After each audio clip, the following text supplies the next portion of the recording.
আপনি ইউনিভার্সিটিতে আসছেন, আপনি কার সাথে মিশতেছেন, দিস ইজ ভেরি ইম্পর্টেন্ট। এরপর আপনি কার সাথে সময় কাটাচ্ছেন, আপনি কোন পরিবেশে ক্লাস করছেন, কোন পরিবেশে আপনি আপনার হলে থাকছেন, এই সব কিছুর উপর ডিপেন্ড করে আপনার একটা মূল্যবোধ, আপনার একটা চিন্তার পরিসর গড়ে ওঠে। তাই আপনি কিভাবে দাওয়াত পাইছিলেন এই সম্পর্কে যদি 2 মিনিট গল্প করেন। না, গল্প করার সময় নেই আসলে। শিবির হিসেবে তো কেউ জন্ম নেয় না, পৃথিবীতে কেউ শিবির হিসেবে জন্ম নেয় না।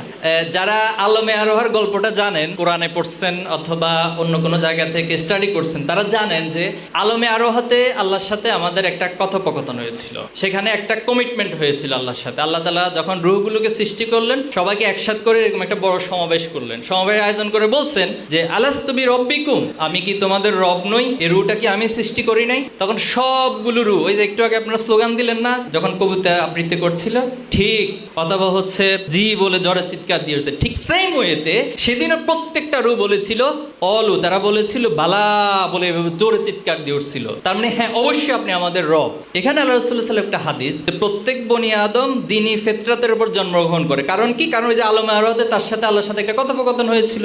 সেজন্য এই দ্বীনি ফিতরাতের উপর জন্মগ্রহণ করার পরেও তার পিতা মাতা এবং তার চারপাশের পরিবেশটা তাকে হয়তো সে ফিতরাতের উপর টিকিয়ে রাখে, অথবা সে ফিতরাত থেকে আস্তে আস্তে দূরে সরিয়ে তাকে একজন বিদ্রোহী, অর্থাৎ রবের বিদ্রোহী একটা শক্তি হিসেবে বা একটা সত্তা হিসেবে তাকে গড়ে তোলে। তাহলে এখানে কি পয়েন্ট পাইলাম আমরা? দিনে ফিতরাতের উপর আমরা সবাই জন্ম নিই, কিন্তু আমাদের পরিবেশটা আমাকে দিনের উপর টিকিয়ে রাখে, অথবা দিন থেকে বা আল্লাহর সাথে যে কমিটমেন্টটা সেটাকে আস্তে আস্তে করে ভুলিয়ে দিয়ে আমাকে ভিন্ন একটা রাস্তা ধরিয়ে দেয়। তো যেটা বলছিলাম যে শিবির হিসেবে কেউ জন্মগ্রহণ করে নাই, আমিও করি নাই। তো হয়তো শীত ফিতরাত উপর জন্মগ্রহণ করেছিলাম, আমার পরিবার, আমার সমাজ বা আমার চারপাশে, এই যে আমার আগে একজন বক্তা বলছেন যে পরিবেশটা ইম্পর্টেন্ট। আপনি ইউনিভার্সিটিতে আসছেন, আপনি কার সাথে মিশতেছেন, দিস ইজ ভেরি ইম্পর্টেন্ট। এরপর আপনি কার সাথে সময় কাটাচ্ছেন, আপনি কোন পরিবেশে ক্লাস করছেন, কোন পরিবেশে আপনি আপনার হলে থাকছেন, এই সব কিছুর উপর ডিপেন্ড করে আপনার একটা মূল্যবোধ, আপনার একটা চিন্তার পরিসর গড়ে ওঠে। তো সে জায়গা থেকে শিবিরের কিশোরকণ্ঠ একটা পত্রিকা আছে, আপনার আমার নাম শুনছেন, তো দায়িত্বশীল দেখা হয়েছিল, কিশোরকণ্ঠ পত্রিকাটা ধরিয়ে দিয়েছিল। এই কিশোরকণ্ঠ পত্রিকাটা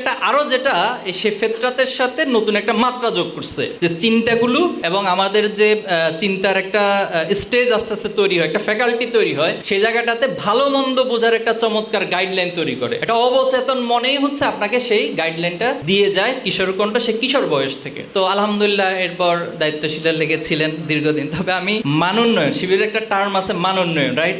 জানেন আপনারা? এটা হচ্ছে সমর্থক হইতে হয়, কর্মী হইতে হয়, সাথী হইতে হয়, সদস্য হইতে হয়। তো সমর্থক কর্মীটা কিভাবে যে হয়ে গেছে বুঝতে পারি নাই, কিন্তু যখন বুঝতে সাথী হইতে হবে তখন দায়িত্বশীলদেরকে মোটামুটি কিভাবে ঘুরাইতে হয় এই কলা কৌশল শিখে গেছে। অনেক ঘুরানোর পর দেখছি যে নাছড় বান্দা, ছাড়বেই না আমাকে, এমন এমন অনেকগুলো কিছু ইমোশনাল বিষয় আছে। এরপর আমি